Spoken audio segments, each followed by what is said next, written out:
Welcome to Classical Ideas. This is Greg Soden. I am the cook in my home. For me, there is nothing like coming home from a long day of work and slicing vegetables, cooking rice, and savoring some time in the kitchen while listening to music, audiobooks, or a podcast episode of my favorite shows.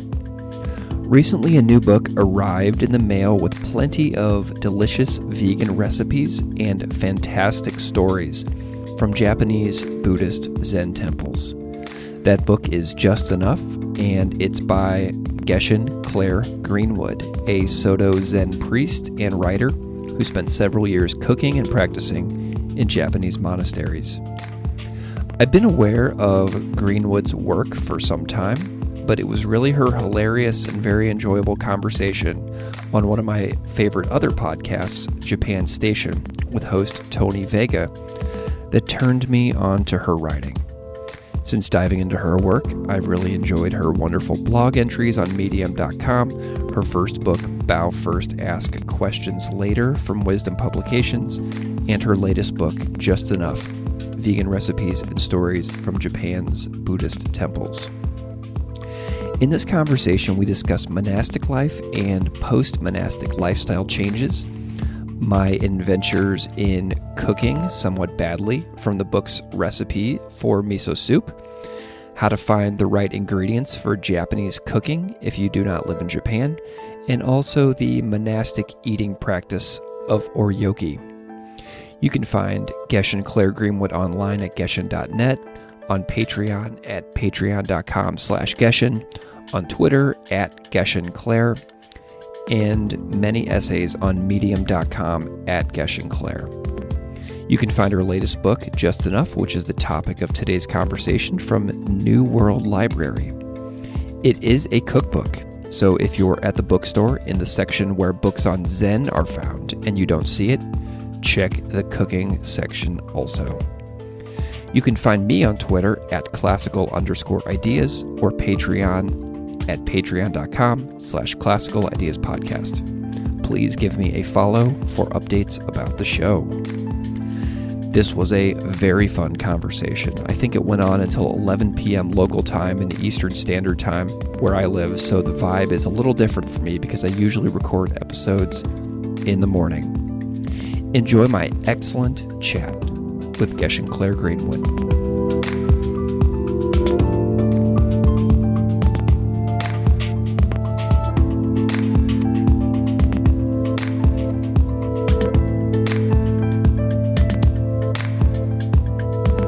Gesshin Claire Greenwood, thank you so much for coming on Classical Ideas. Thanks for having me. I'm really excited to have you on the show, and I am hoping that you can just spend a moment and introduce yourself to the audience however you see fit. Okay. Well, I am a writer and Soto Zen priest. I wrote the book Bow First, Ask Questions Later, and I just published my second book, Just Enough, which is vegan recipes and stories from my time in Japan. And I'm also training to be a marriage and family therapist right now. How long have you been out of monastic living at this point? Yeah, I think it's been almost 4 years. 3 years, something like that. So you left in like 2016? Yes. Okay, cool. So monastic living and Buddhist practice out in the world obviously are pretty different, I would imagine. How would you describe your Buddhist practice post-monastery? What are you up to now? Post-monastery, I'm definitely in my Stephen Batchelor phase, as I like to call it.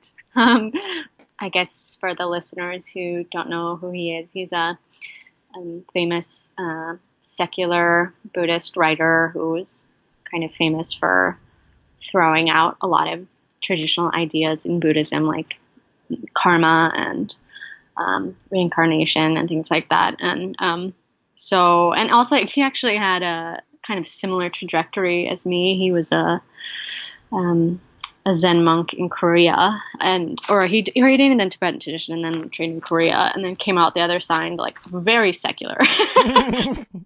So I feel comforted to know that like this is a trajectory that happens by people who are have their head on their shoulders.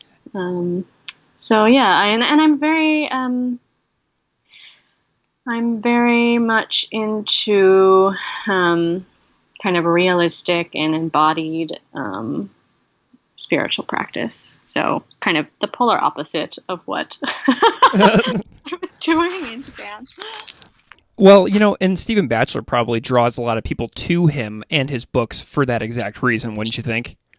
Because it's so secular, or because he has that monastic basis? Well, I think it's both probably because they know that he's taken it very seriously, kind of like as far as he could in one way and then came out the other end. Yeah, yeah. I mean, maybe you're right. Like, I think that the conclusions he came to sort of only could have come about because of all of his investment in the tradition. So I like to think that I'm similar. Yeah. Do you have like a sitting group practice or anything that you're doing these days? I do not, although I mean, really where I see my community right now is in my graduate school. So I'm studying to be a therapist, and it's at California Institute of Integral Studies, which is a really long tradition of kind of like East-West dialogue and like engagement with spiritual traditions. So I'm really loving the community there. And I just got a job at the Institute of Buddhist Studies in Berkeley, which is Nice. yeah. So I look forward to like engaging with kind of the like academic slash practitioner overlap that's there. But no, I'm feeling very not wanting to be part of Buddhist groups, for better or for worse. And that's kind of a whole, like, that's what my therapy is about. So we don't have to go there. Gotcha. That's really interesting too, because like early in the book, you write about like how serious you were in your practice and how you felt like you were like alienating people around you in your monastery. And now you're not like that. Do you ever talk to like young, enthusiastic people about these experiences, about like just wanting to get it right and, coming out the other end of that and realizing that your seriousness it took you to a different place than you expected? Yeah, I actually part of the reason I took this new job I'm doing, which is working with the chaplaincy program, is like I really empathize with kind of that struggle of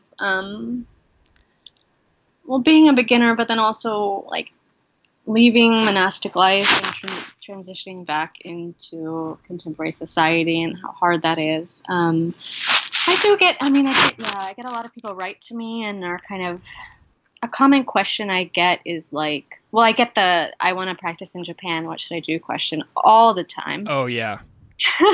So much that I like wrote a blog specifically about that. And, I tell people don't go. I tell people, but if you have to go, like, make sure you study Japanese first. And then what else is there to say about that? Yeah, I get people writing to me, being like, I hear you're not supposed to think when you meditate, and you're supposed to get rid of like love and desire. And that's a question I really empathize with too, because that was such a huge struggle for me.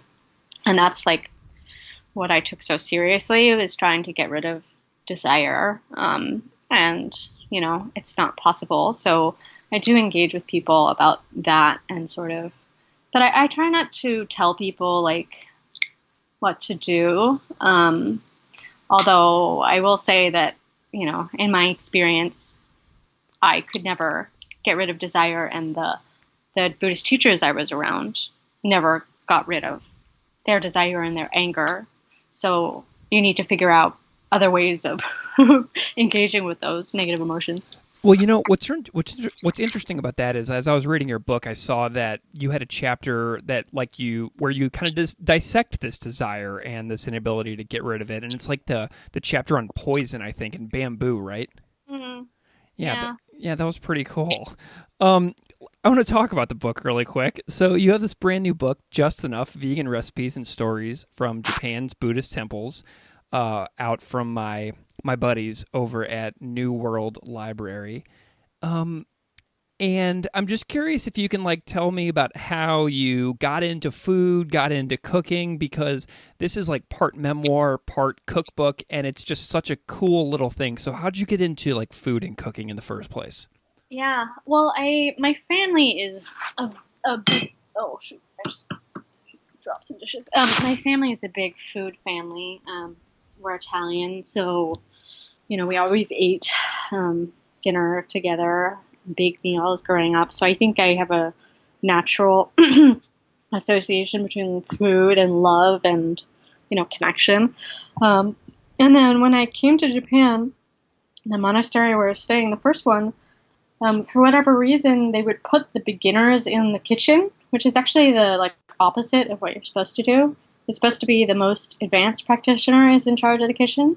But I, as a like 23-year-old American woman who spoke no Japanese and had no Zen practice experience, was put in charge of the kitchen, and it was like just a hot mess. But it was something that I could directly engage with. Cooking is very practical. It's not esoteric at all. It's not mysterious. There's a product at the end. There's a method, right? So it was something that I could learn about and improve. And I found that over the years that I was there for about 5 years, my appreciation of Japanese food and my knowledge increased, and so did my skill, and it sort of was in tangent with my Zen practice, So I saw it as like a way, that was kind of my way in to Zen practice, and also like food is, especially in the monastery, and I talk about this in the book, because monastic life is so strict and hard, like you're away from your family. There's no television or internet. You don't have a lot of entertainment. So food is really like one of the only sources of pleasure, right? So I liked cooking because it was a way to make people happy. And it's a way to, and eating is nice. It tastes good. How many people were you cooking for, like on any given day in a monastery? It wasn't that many. I would say like 20 to 30. Were the standards high? Like, did they have high expectations for the food coming out? Yes. Well, so I trained in two different places. They trained at Toshoji, which is a co-ed monastery in Okayama, and then I trained in Aichi Senmon Nisoto, which is an all-women's convent in Nagoya. And Toshoji is kind of like laissez-faire. Like, it's kind of a mess. Like, there's not really, there's rules, but like they are followed to varying degrees. So I don't think the standards were that high. Although people would get mad at me, like if I made bad food. Like I definitely remember people talking poop about my, I don't know if I could swear on this podcast, about my food there. But then when I went to the convent, yes, it was very exacting, and there was like a curriculum, and like I was trained, and I learned like specific ways of making things. Okay. Well, a little well-timed swearing every now and then doesn't hurt anybody. So, in the U.S., you write in the book about this concept called Oryoki, and did I pronounce that right? Yeah. Okay, cool. I just want to make sure. So in the U.S., you write that we tend to think about like things that we lack. Like for me personally, I lack retirement security. I moved to a new city a year ago. I lack friends. We lack fitness. So we notice all these things that we don't have instead of noticing when we have just enough, which is the title of your book. Yeah. What can you tell me about the contrast of this concept of just enough that you noticed while living in Japan, and like kind of how you put this puzzle together? Well, as you were talking, I was thinking about how like a subtext of the book, or maybe it's not a subtext of that book, is that I was writing it, after I also lack retirement funds, right? Mm-hmm. I spent the majority of my 20s in a monastery, and I came out and I had nothing, like, and none of my friends would talk to me, and I was, alienated from my family and had no money and no job skills, right? Right.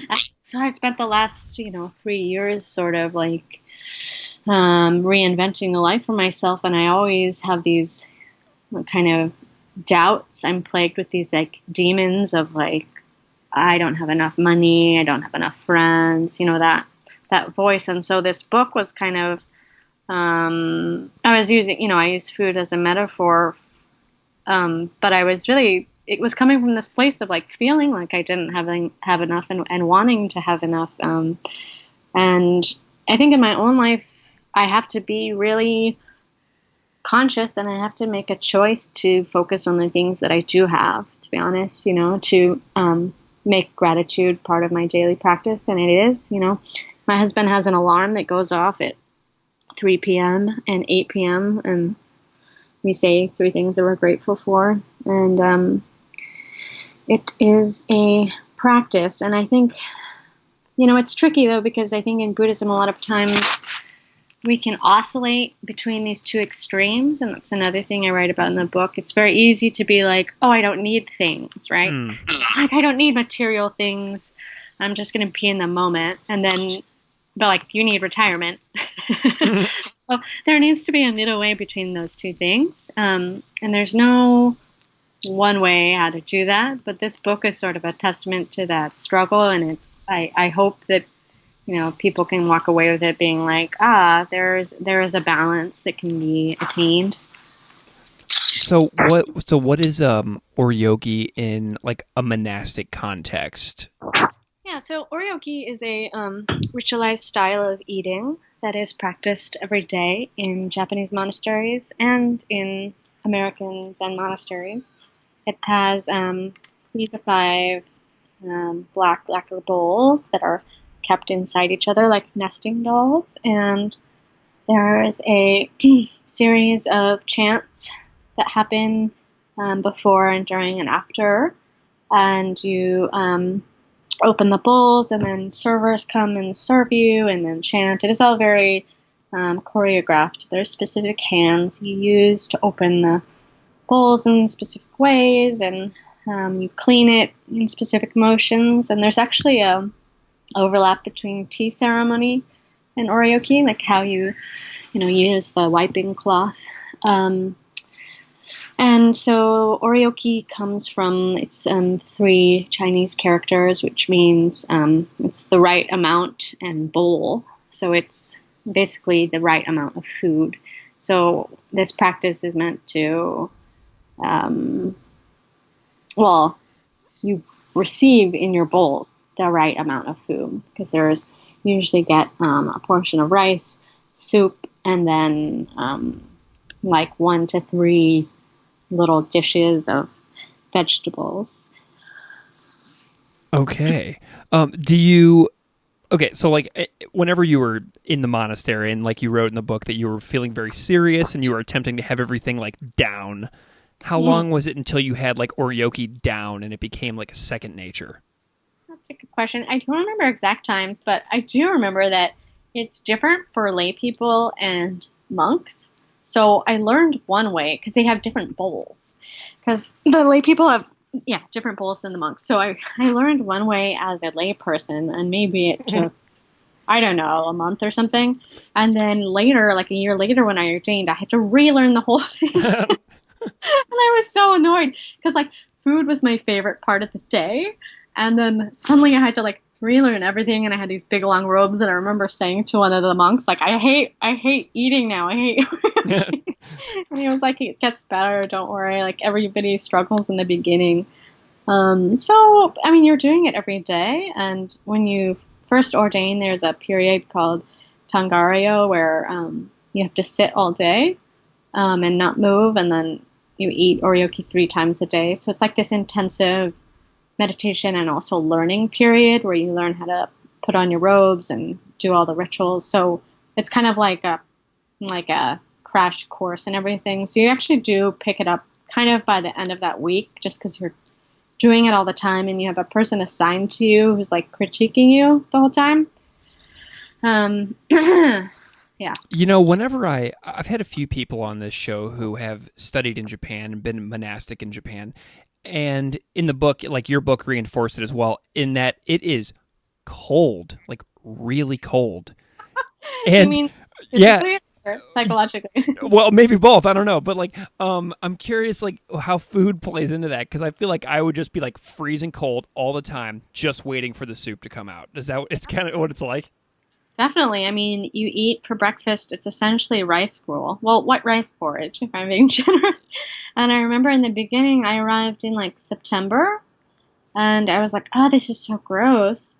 And another American was there, and he was like, wait till it's winter, and you'll really appreciate it. And it got, yeah, winter, and it was freezing cold, and you have this hot bowl of porridge, and it's just the best thing ever. And Ugh. yeah. It's crazy. Yeah, and I live in Buffalo, New York, so like I'm used to the cold here, but like I feel like it would just be in Buffalo, but like with all of Buffalo's Buffalo-ness and its winteriness, but like the walls are just so thin and I would just be in my house like sitting on my couch able to see my breath. You know what I mean? Like I feel like that's what it would be like. Yeah. Is it still like that for you? Oh no! It's summer right now, but like our winters, we get 120 inches of snow in the winter, so it's Yeah. it's a wild place. Yeah. Do you Okay. do any like Oryoki kind of stuff like in your own house like right now? No, I don't. And I just wrote an article for Lion's Roar about sort of the spirit of Oryoki and how to do it in your home without actually doing the whole elaborate ceremony. Because I think it's well, it is too hard to do by yourself, and it's a communal practice. Like it involves you need somebody to cook for you, and then you need servers to serve you, and so it's just not really realistic to do in the home. With that said, I do think there are like I do think the spirit of it can be taken up. So things like practicing gratitude and giving and receiving, something I talk about. So you can have you can serve things family style and have people serve each other. That's a big part of Oryoki is receiving food. You can eat everything on your plate. I think that is a really important part of monastic eating, that you actually don't have a choice about what you eat, and you have to eat everything. So really making an effort to not waste. So there are things like that you can sort of bring the spirit into your home without doing the full ritual. One thing that struck me was that you write that it uses less dishes, Yeah. and my kitchen is like always overflowing with dishes. I cook every day, but like my dishes are everywhere. Yeah. Can it help me? Um, I mean, I'm also like my husband. When it's funny when I showed him the article I wrote about Oryoki, he was like, "But you always leave food on your plate." Like, I don't want to be a hypocrite. Like, I also, in my natural habitat, have a problem with dishes. Okay. So I am not. I'm the blind leading the blind here. Gotcha. Did you see that I cooked out of your book today? Yeah, you sent me the thing about the tofu. Yeah. So I totally I wanted to make the miso soup because I'd never made it before, but every time I go out to eat, I get miso soup, and I saw it in the book, and my wife wanted some lunch today, and I was thinking about what I could make, and I got the ingredients for the miso soup. And I actually put a picture of it on my Facebook profile when it was all done. And a Rinzai Roshi in Wisconsin commented on it. And a former monastic Rinzai guy who I'm friends with who lives in Washington commented on it. And he told me how to make the dashi. Uh-huh.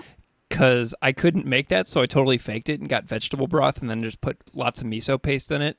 Ah. And he gave me a lot of advice on how to make the dashi. So one of the things I'm curious about before we get into like the recipes of the book is what are the like main things that an American cook might need in their home kitchen to cook somewhat authentically or to follow the recipes in your book as carefully as they can?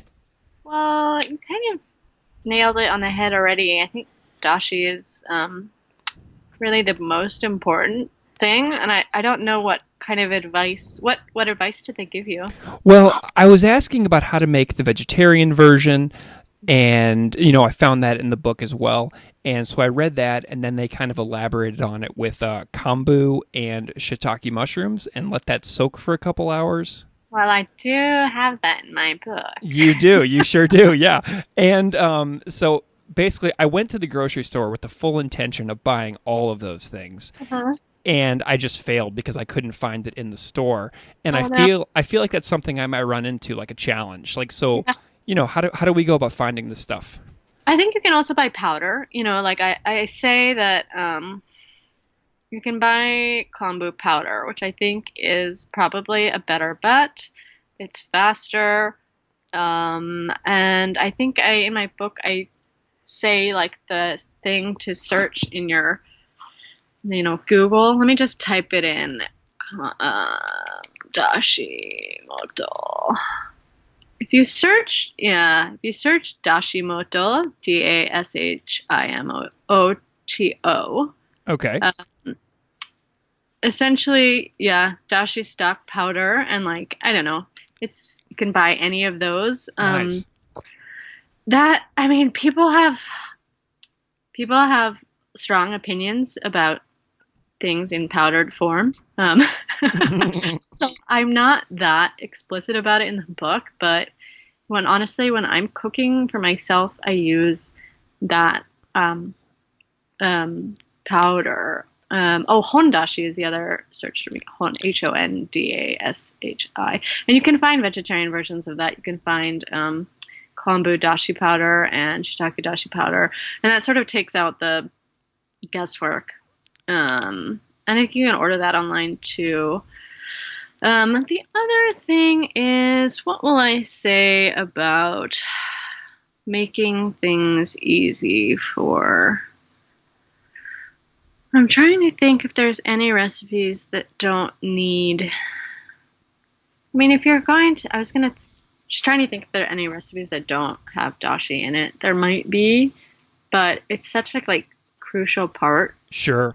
Yeah. Well, and what's interesting too is like this turned into like a thread on my personal Facebook page, and one of my friends from the Buffalo Zen Center actually chimed in, and she's like, we have 2 markets that are within 4 miles of your house that sell all of this stuff, right? And she's like, you don't have to go to the mainstream grocery store every single time you want stuff. Uh-huh. It's there. Yeah. A good Asian market is great, and there are. I think now in, globalized 21st century, pretty much most major cities will have them. Like I wrote about, and maybe you even commented on this, nice section on ramen. I found an outlet for the fresh noodles in Oklahoma. I can't remember where it is, but it was somewhere I did not expect to have this being sold, but it's sold all over the country. It's not just coastal cities anymore. Yeah. So I think and you wrote about Overland Park, Kansas in the book as well, where you found fresh ramen, and my uncle lives there, Yeah. So I want to talk some more about some of these recipes in the book, because these are a lot of things, and I'm gonna cook out of this book.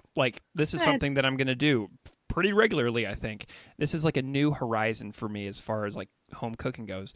And something in the introduction that struck me is the person who wrote your introduction, Tamar Adler, says how she's going to go back to the Japanese cabbage pickles and the marinade fried eggplant recipes often. So I'm curious, now that the book has been out for a bit, if you've had any feedback on the recipes that people are going to often. What are you getting really great feedback on from the book in the recipe section? Well, it's funny that you bring that up, because for the most part, people, and I'm actually kind of frustrated by this, people are often like, I didn't even realize it was a cookbook, because I was so enthralled with the narrative, which is a lovely compliment, sort of. But I did another interview recently where I was like, I really hope people actually cook from it because I spent a lot of time Mm-hmm. on the recipes, and it's actually a cookbook. So I don't know. I don't know what people are making. You're the first Okay. person to talk to, honestly, who's made Well, something. like I really wanted to actually cook out of it before I talked to you. And I know that I cheated and I totally like am gonna like learn my lesson and make it better in the future. But I was like, before I talk to Gesshin Claire Greenwood, I have to cook out of the book so that That I makes can talk about it. that makes me really happy. I'm Okay, glad. that's good. Okay, great. So listeners out there, figure out which recipes you're loving and Yeah, let us know.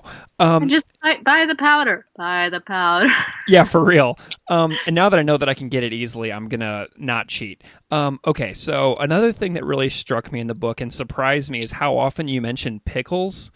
Ah, Tell me more about pickles in Japan because this took me by surprise. pickles are a big deal. I don't know what else to say about pickles. I think because I don't know. I think it probably came from like it being winter and people pickling vegetables to have stuff to eat in the winter. But pickles are, yeah, a part of every Japanese meal. There'll be some kind of pickle, whether it's pickled daikon or cucumber or burdock root or really any pickle. And it's also used in the Oryoki practice. It's used to clean out the bowls because there's antiseptic properties allegedly in the fermented pickle. What surprised you about the pickle Well, part? just how often it was in the book because like I didn't know that that was an essential and crucial part of Japanese cooking. Is it like a mainstay in like home kitchens across the country, or is it like a monastic thing? No, it's everywhere. I mean, Okay. it's in restaurants too. I think I'm trying to remember a restaurant meal. I'm pretty sure you will get a pickle somewhere. Maybe Okay. there's restaurants where you won't, but I mean, because a lot of the thing about a Japanese meal is that it's like the rice is the center, right? But rice doesn't have flavor. So basically, all of the other components of the meal are kind of used to like bounce off of the rice and like so that it's very high in salt, right? So Mm-hmm. like miso soup or pickles, they're very, very salty, and it's because you're eating plain rice. Like um they don't put soy sauce on rice, they have plain rice, and then they get the saltiness from the pickle or from the soup. um so that's kind of why they're pickles. Excellent. Okay. Well, I also have to tell you that I learned something about my own cooking from reading your book. Every time I cook, it seems like I get so excited about a new recipe that I find, and I'm so into it, and I'm shopping, and I'm getting my list, and then I bring it home and I cook it, and I follow the recipe to the T, and it just comes out so bland and boring. And it's because of salt, isn't it? Salt, yeah, salt is really important. I think that I tried to sort of hammer that home at various points in the book, and now that I don't use any garlic in the recipes there because traditional temple cooking, you're not allowed to use actually onions, even though I use onions in the book, onions and garlic and some other things because they thought it incited the passions. They thought it made you Ooh. more lustful. Yeah. But now, I use garlic also. So I was really thinking like people chances are you're not using enough salt or garlic Yeah. in all of your food. Like it probably would be improved by more, but not too much. Like my husband puts way too much garlic and everything, and then there's a middle way, folks. Gotcha. Well, because it's always just so disappointing because I spend so much time and energy and money and planning going into cooking, and then it just comes out and just falls so flat. And my wife and I'll just look at each other and we'll just be both so like destroyed and like just heartbroken that it's just so boring and dull. Well, what else have you tried to make? Oh, it's just like a lot of like soups and things like that. You'll make a big pot of like a chunky vegetable soup or something like that, and it'll just come out, and it's just like just falls flat. So I learned that in the book that I probably need to add significantly more salt. It's like be brave with the salt. Uh, I think that's yeah. going to be my new philosophy. I think I told the story of being at Green Gulch Monastery when I came back from Japan, and I was working in the kitchens, and they make there we were cooking for like 60 to 100 people, so we had these giant, vats of soup. And I remember one day being the soup cook, and the cook, came over and tasted it, and he was like, it needs more salt. And so like I get the shaker of salt, and I like shake some salt on, and he was like, no. And he goes over to the salt bowl, and he like takes a handful and dumps it in, and then he's like, there. Man, I feel like Green Gulch is like it's like a recurring theme on this show. Like Yeah. I've talked about Alan Watts on here a bunch, and like I think that he was like his funeral was there. And like Zenju Earthland Manuel, one of the guiding teachers over there, has been on this show before. Yeah, I, I've seen her there actually. I love it when I love it when Green Gulch or San Francisco Zen Center pops up on this show because it's like my recurring theme over the last 2 years. It's pretty sweet. Yeah. Okay, so there's like a bunch of little tips and tricks that people in countries like the US and Canada can try out to increase their satisfaction of a meal. Like I feel like this book is full of these little tricks and tips. Like eating out of several bowls instead of just piling everything on one giant plate as we are wont to do. What did you learn about appreciating meals more by, switching up your exposure to food and eating styles? I don't understand. What do you mean? Did you find that you came to appreciate food more by going to Japan and switching up how you eat?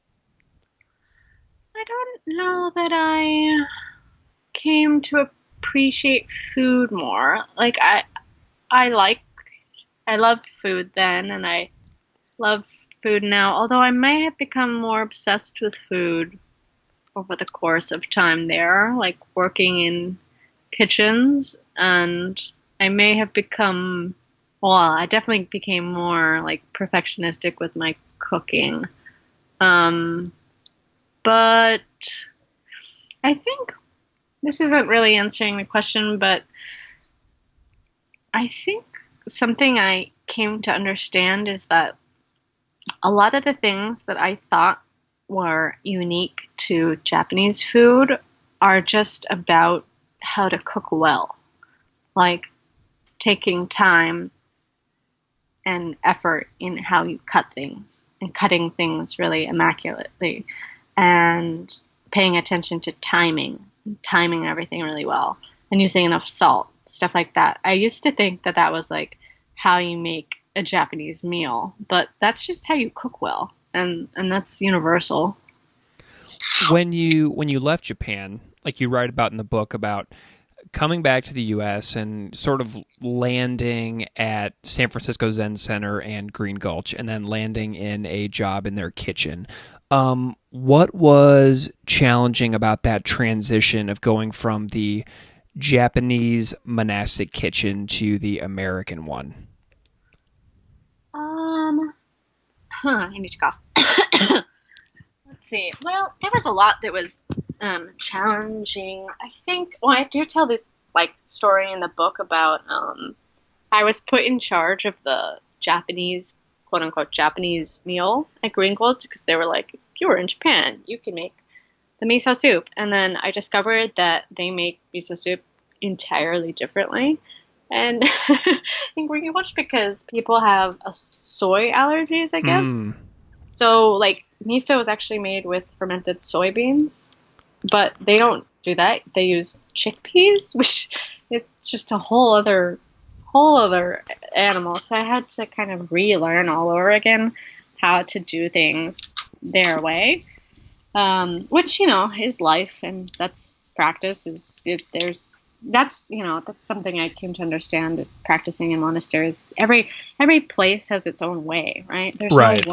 There's no one correct Zen way. That's why whenever I hear people arguing about like the right way of doing things, like there's no right way. There's just the way that people are doing it here.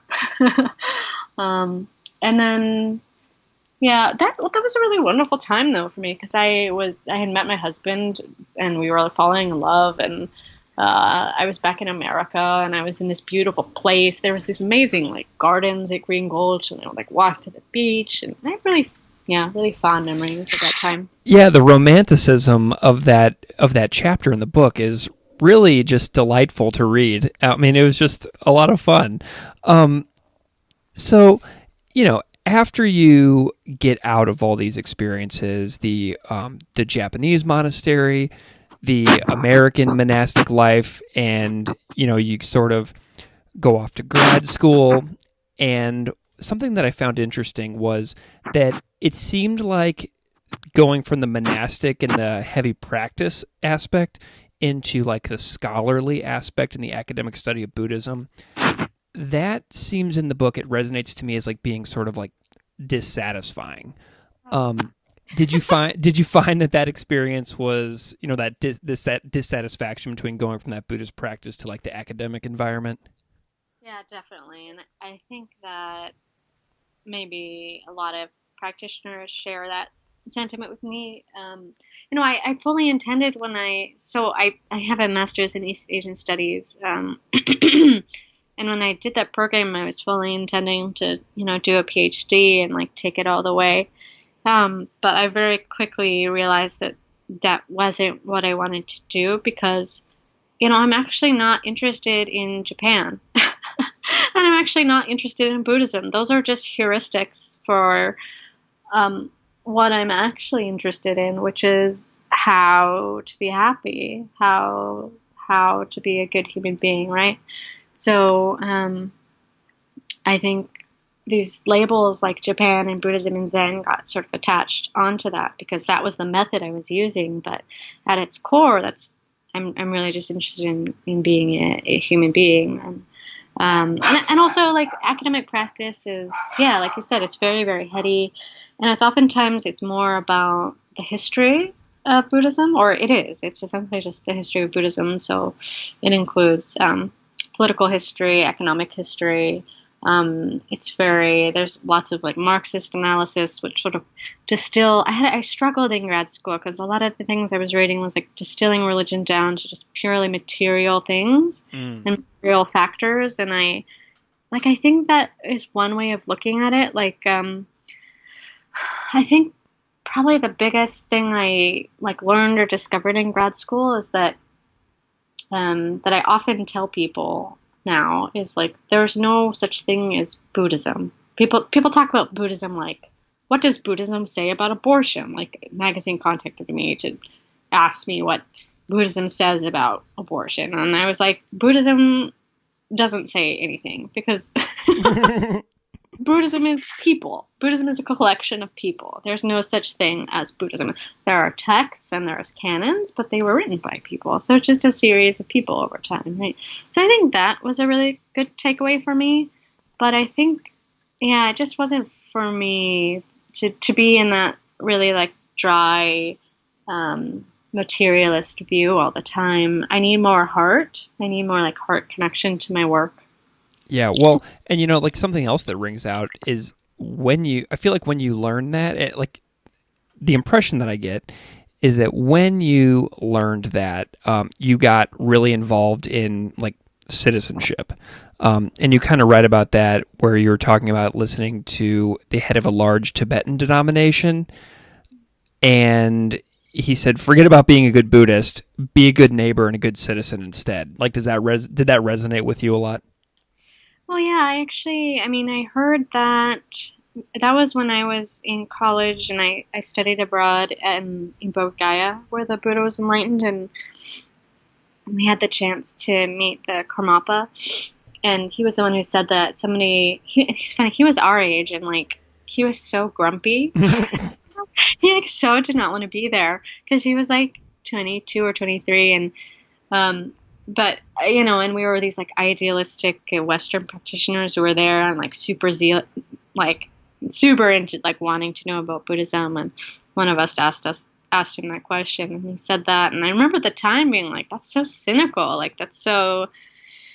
Yeah, it felt really dismissive. And it took many, many years for me to come to a place where I agreed with that wholeheartedly. And I think probably he was already at that place because he'd been immersed in that monastic life for so long that he had come to see through the delusions that I was still stuck in at that point. But yeah, I mean, absolutely, you start where you are. Be a good neighbor and take care of your city. Definitely. One of the things that I like to ask people who have done like a really serious practice for a long time is I like them to imagine that they are coming to my classroom, a normal high school American classroom, to be like a guest speaker. So imagine that you've come to my classroom and you've had this fantastic Q&A with a group of American high school students about Zen practice. Mm-hmm. What do you think that like young people should walk away with at the end of your appearance in my classroom? Well, I have this one professor in grad school now who says he wants a T-shirt that says "It depends." Mm. So I think it depends on if I were giving like an academic lecture. Like, is this school where they are learning something, or is this experiential? Well, I think so. I've done this in the past many times, and people would come to my room, and the students would just ask them whatever they wanted to know about like a certain religion or a certain practice or a certain tradition. So oftentimes it's just like very practical in nature, like how do you do XYZ and which text do you read and what do you do on certain days of the week? But it also can get super deep where they ask them about like over the last 20 years, like what are your biggest takeaways about your practice and how have you grown as a person? So I'm curious, like if students are asking you questions about like some of your biggest takeaways from like Zen practice and your both sides of the coin approach to it, of being in a monastery and then being out. What do you think that like students should sort of walk away from that experience of learning?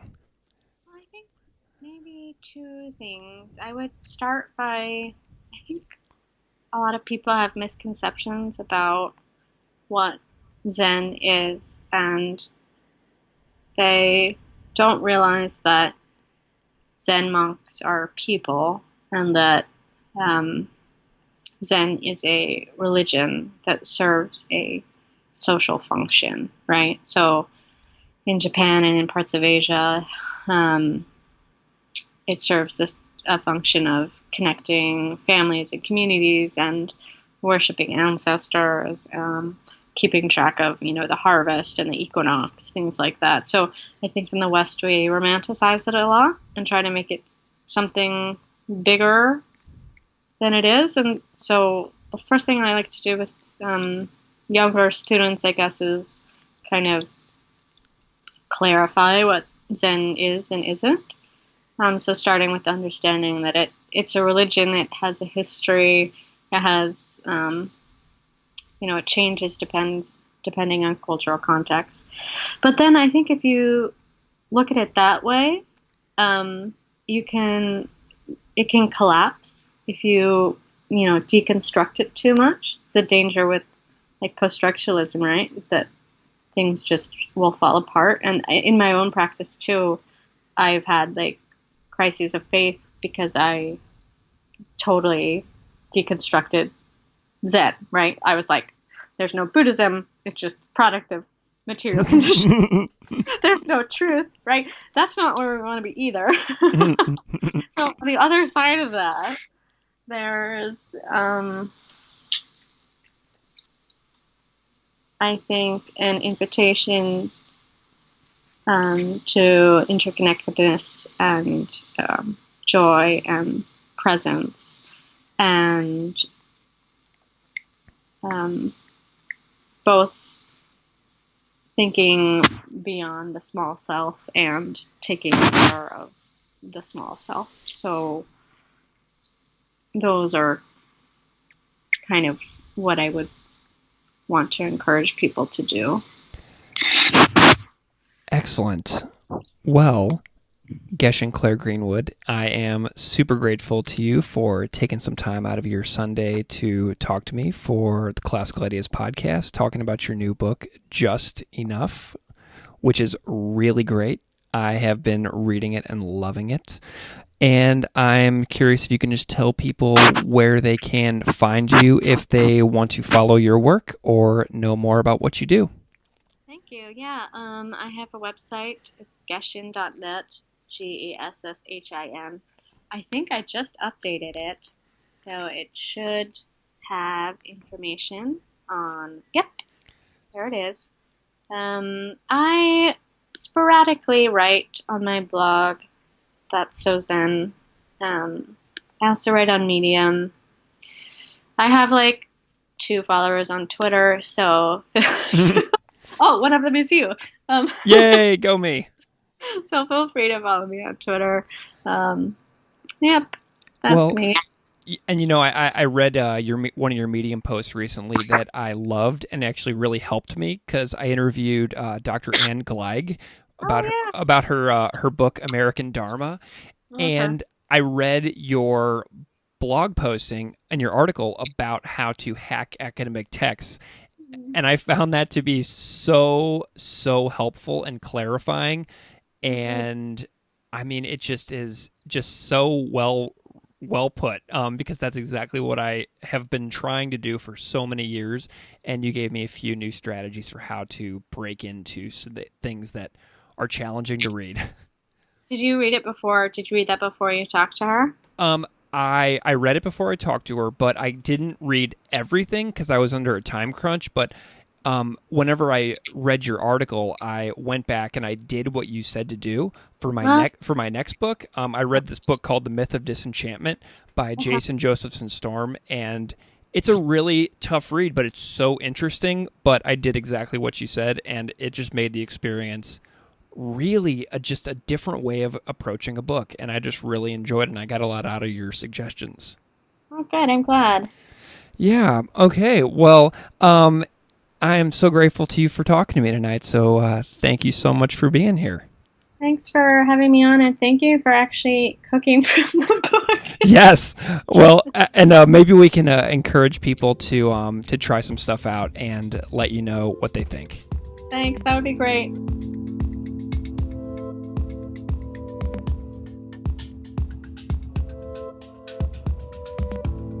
Classical Ideas is produced by me, Greg Soden. Music on Classical Ideas is composed and performed by Derek Strybig. You can find his music at www.wearewarmmusic.com. If you like this show, please rate it on iTunes, Stitcher, or wherever you get your podcasts. You can email me at classicalideas@outlook.com. Or find me on Patreon at patreon.com/classicalideaspodcast. Thanks so much for listening.